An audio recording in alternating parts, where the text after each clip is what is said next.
You know that feeling you had this morning? The one where you wake up, and suddenly, the plan you made last night seems out of reach?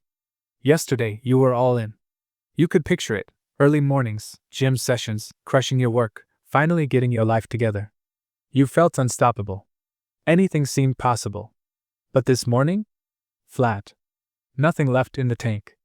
The alarm rings, and somehow, all that energy is gone. Nobody really talks about what's going on here. It's not that you lack discipline. You're not lazy. You want it, maybe more than anything. The real problem? You're trying to run a marathon on starter fluid. Motivation isn't built to last. Your brain uses it to get you off the couch, not to keep you moving day after day.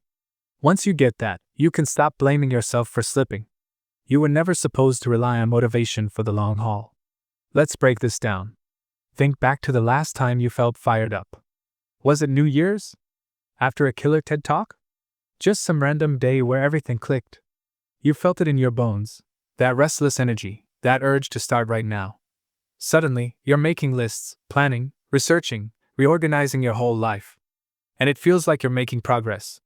But here's the twist: that wasn't motivation. That was dopamine. Your brain floods you with it when you imagine a better version of yourself. Dopamine loves the idea of change, not the grind of actually changing. It's all about the anticipation, that rush you get from picturing your future self. So you ride this wave for a day, maybe two. By day 3 or 4, reality creeps in. The gap between who you are and who you want to be starts to feel real. And just like that, your motivation disappears. Now you start blaming yourself. I just need to try harder. I need more willpower.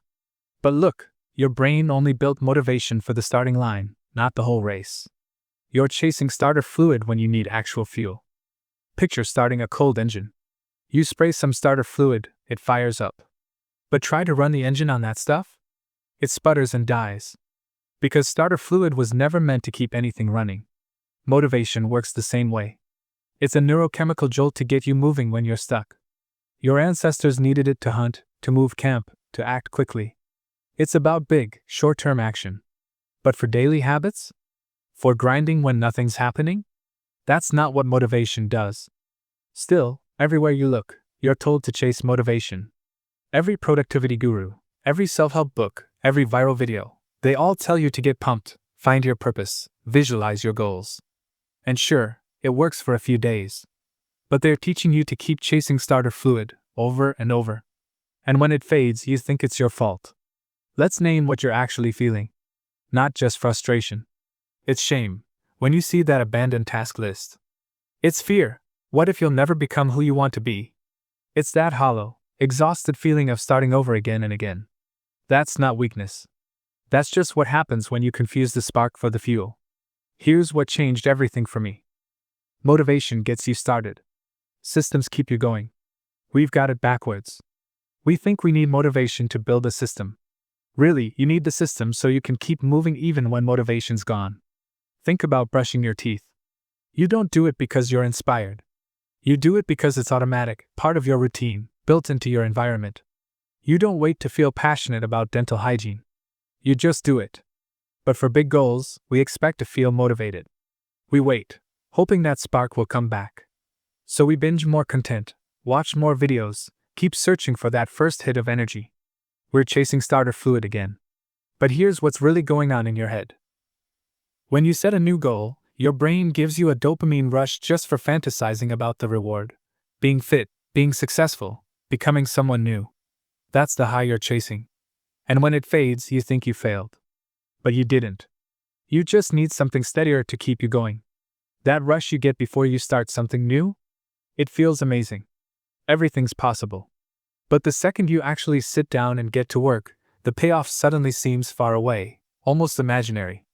Your brain kind of shuts off the dopamine tap, because that chemical only cares about stuff you can see or touch right now, not some distant future you.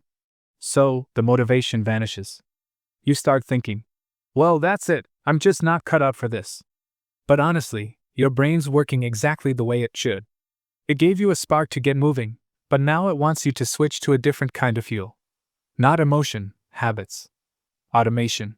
Here's the real trick. You need to lock in the behavior before your motivation runs out. Not after.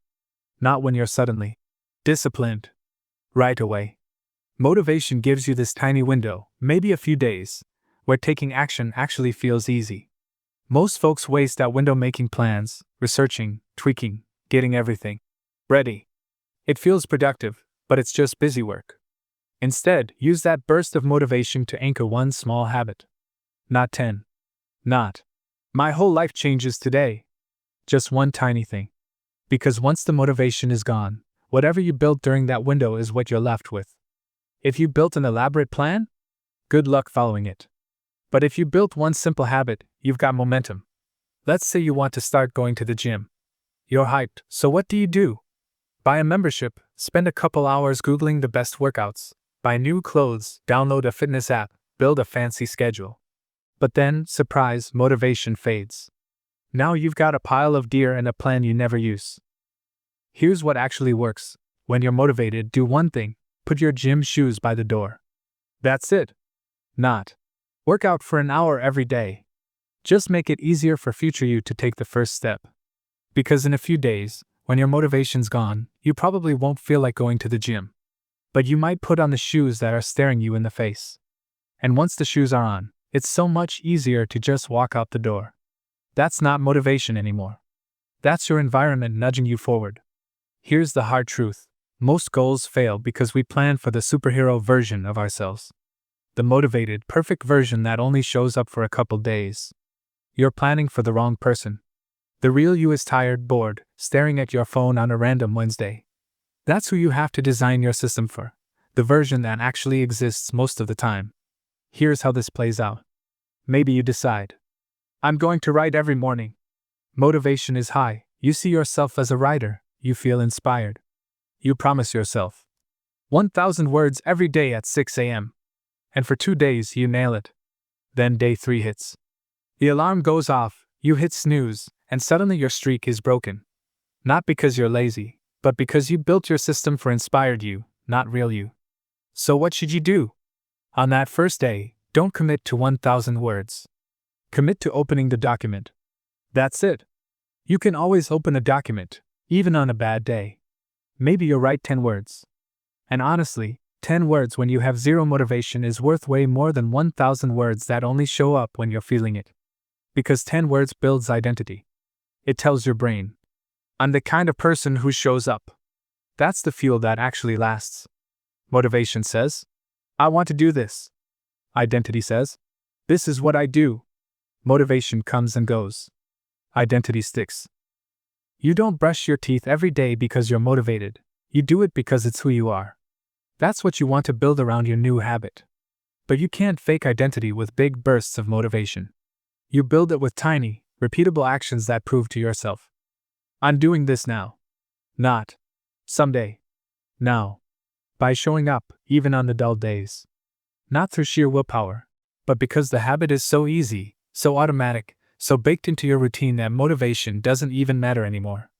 Think about it. How many times have you started something new this year? 3? 5? 10? Every time you tried, you put in the work. You planned, got yourself ready, pushed through that rush of energy. Let's say you spent 10 hours each time. Do that 5 times, that's 50 hours. 10 times, 100. Now, look back. How many of those attempts actually stuck? That's what chasing starter fluid costs.